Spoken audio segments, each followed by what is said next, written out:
आंतरराष्ट्रीय बाजारात कच्च्या तेलाच्या किमतीत घट झाल्यामुळे पेट्रोल आणि डिझेल स्वस्त झाले, परंतु मंगळवारी दिवसभर पेट्रोल पंप बंद असल्यामुळे वाहनधारकांना गैरसोयीचा सामना करावा लागला।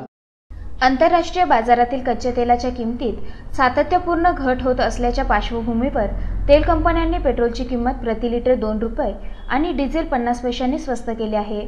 हे नवीन दर सोमवारी मध्यरात्रीपासून लागू झाले आहेत। मात्र तेलाच्या किमतीत घट झाल्याने वाळूज परिसरातील अनेक पेट्रोल पंपवर पेट्रोल आणि डिझेल नसल्याचं फलक लावण्यात आलं होतं। यामुळे वाहनात पेट्रोल भरण्यासाठी अनेकांना तासनतास रांगेत उभं राहावं लागलं। पेट्रोल पंप मालकांच्या या उदासीन धोरणामुळे अनेक कामगारांना गैरसोयीचा सामना करावा लागला।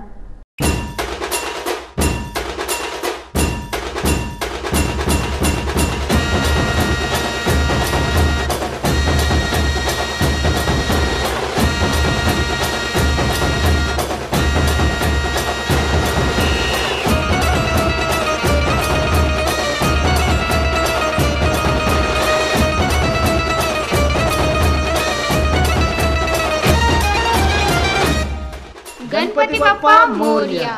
वेगवेगळ्या गणेश मंडळाचे वेगवेगळे देखावे। आपल्या गणेश मंडळाचे देखावे दाखवा आता AI न्यूज चॅनलवर।